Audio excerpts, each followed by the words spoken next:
Когда владелец дрона сталкивается с чем-то шокирующим, на горе происходит огромное открытие, которое открывает новую главу в истории. День начался, как и многие другие. Чарльз был частью геодезической группы, нанятой для картографирования отдаленных районов горного хребта для туристической компании, которая хотела расширить свой горный курорт. У застройщиков были амбициозные планы, но им требовались точные карты местности, прежде чем они могли двигаться дальше. Работа Чарльза заключалась в следующем: запустить дрон, получить отснятый материал и обработать его. Но сегодняшняя работа вот-вот должна была превратиться во что-то шокирующее. Чарльз направился по грунтовой дороге в более высокие районы горы. Достигнув гребня, возвышавшегося над обширной заснеженной долиной, Чарльз подготовил свое снаряжение. Его дрон пролетал над вершинами скал и фотографировал каждую деталь пейзажа. Мужчина смотрел видео на своем экране. Было действительно впечатляюще видеть гору во всей ее природной красоте. Чарльз наслаждался этими минутами тишины и панорамными видами.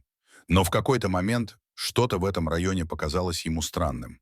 Когда дрон углубился в долину, Чарльз обратил внимание на странный участок земли.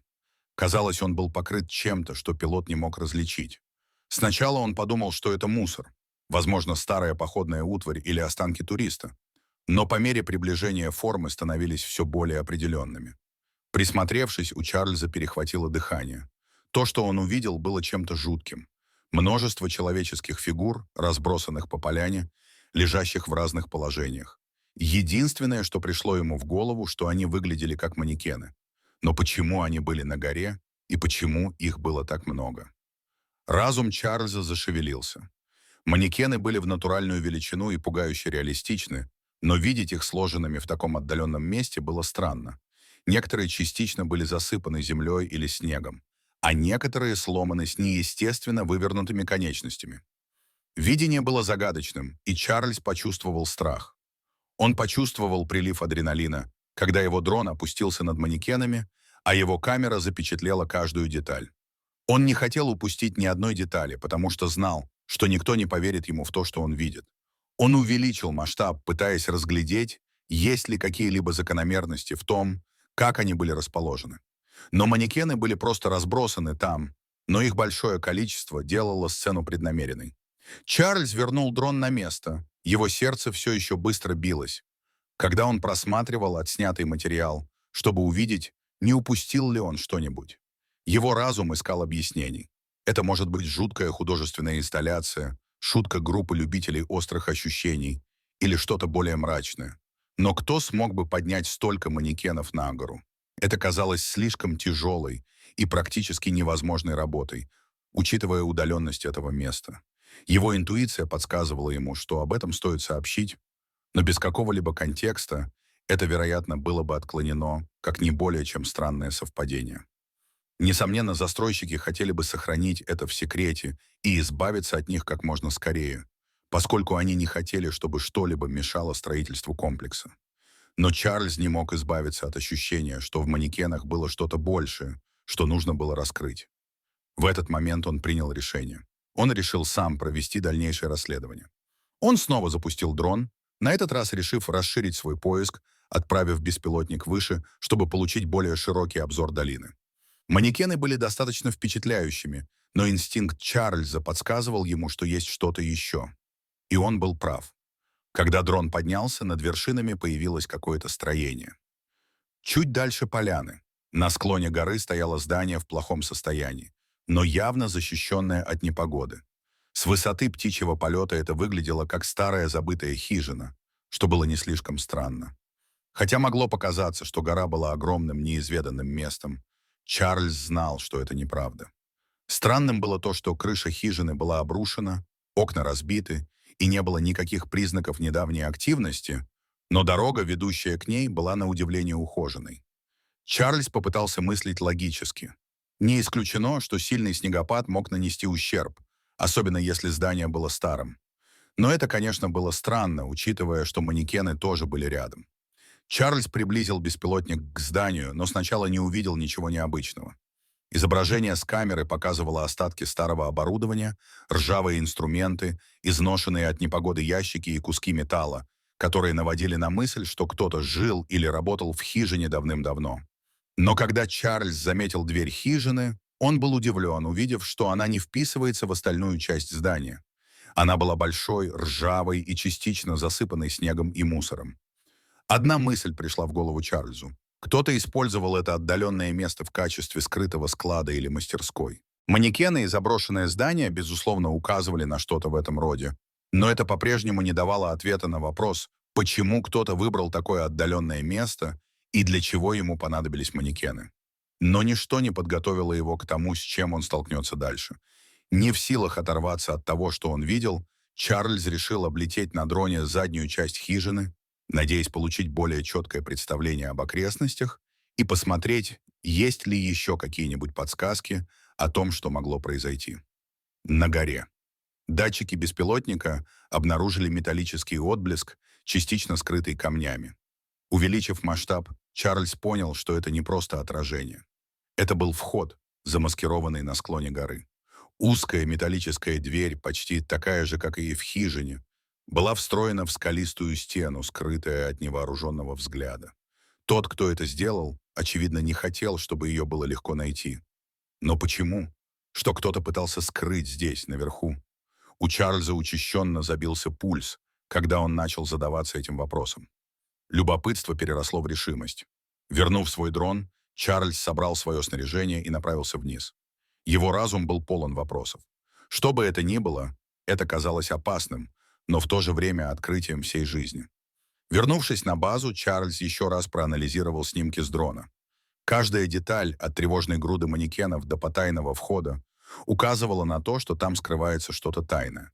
Вскоре стало ясно, что это было слишком много для него одного, но он все равно не хотел вовлекать никого другого из команды. Он связался с некоторыми пилотами беспилотных летательных аппаратов и бывшими коллегами, чтобы попытаться собрать информацию об этом районе. Никто никогда не слышал о чем-либо необычном в этом регионе, и не было никаких записей о каких-либо правительственных учреждениях или исследовательских станциях. Как будто этого места не существовало ни на одной официальной карте. В течение следующих нескольких дней Чарльз продолжал работу, для которой его отправили в горы.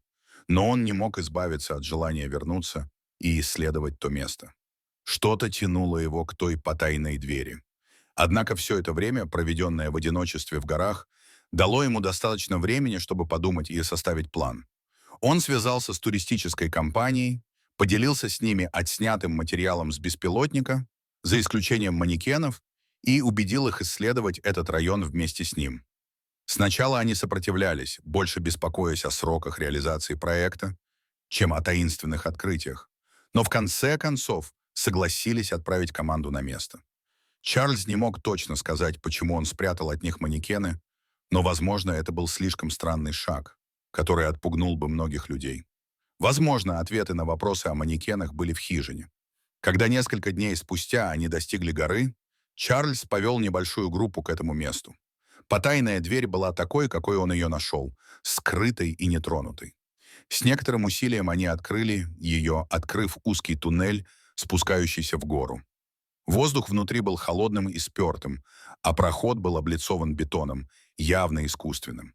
Продвигаясь вглубь, они обнаружили то, что выглядело как заброшенное и находящееся в аварийном состоянии подземное сооружение. Коридоры были забиты старым оборудованием, многие из которых проржавели и пришли в негодность после многих лет простоя и пребывания под землей. По полу были разбросаны выцветшие документы и планы, как будто их бросили в спешке. Команда продолжала продвигаться вглубь помещения, пока не достигла большой комнаты. В центре зала стояла огромная машина, архаичный аппарат, но продвинутого вида, который слабо гудел, как будто он годами бездействовал и ждал, когда его включат. Вокруг машины стояли десятки манекенов, идентичных тем, что Чарльз нашел на поляне, расставленных так, как будто они были частью какого-то давно забытого эксперимента. Теперь, когда они были здесь, на виду у всех, от них невозможно было спрятаться. И остальная часть группы, казалось, была так же удивлена ими, как и Чарльз, когда он впервые увидел их на горе. Когда они осмотрели комнату, стало ясно, что манекены были не просто выброшенными предметами реквизита, а использовались для чего-то, хотя было неясно для чего. Один из членов команды, бывший инженер, предположил, что машина была частью экспериментального проекта десятилетней давности, возможно, связанного с робототехникой или искусственным интеллектом. Учитывая, что ни у кого больше не было никаких логичных идей, остальная часть команды согласилась. Но теперь, когда больше людей, чем Чарльз, знали это место, не было никакого способа сохранить это в секрете. И вскоре Чарльз поделился с ними изображениями манекенов, снятыми с помощью дрона. Оказалось, что инстинкты Чарльза были верны. То, что он увидел со своего беспилотника, привело к великому открытию. Происхождение установки так и не было полностью раскрыто, но открытие попало в заголовки газет. Оказалось, что подземный комплекс был построен во время Холодной войны как часть секретной исследовательской инициативы, которая бесследно исчезла. Манекены, по-видимому, использовались в качестве подопытных для различных экспериментов, хотя точный характер этих тестов оставался засекреченным или утерянным с течением времени. Некоторые вещи никогда не должны были стать достоянием общественности. Полет дрона Чарльза привел к великому открытию, которое высветило забытую главу в истории. Жуткая груда манекенов стала первым ключом к разгадке тайны, похороненной глубоко в горах. И хотя многие вопросы остались без ответа, загадка была частично раскрыта, чего было достаточно для пилота-беспилотника. Чарльз со своей стороны почувствовал смесь гордости и беспокойства. Дорогие зрители, знаете ли вы какие-нибудь другие истории о тайнах в горах? Расскажите, пожалуйста, в комментариях. А если вам понравилось это видео, то ставьте лайк и подписывайтесь на наш канал. До свидания.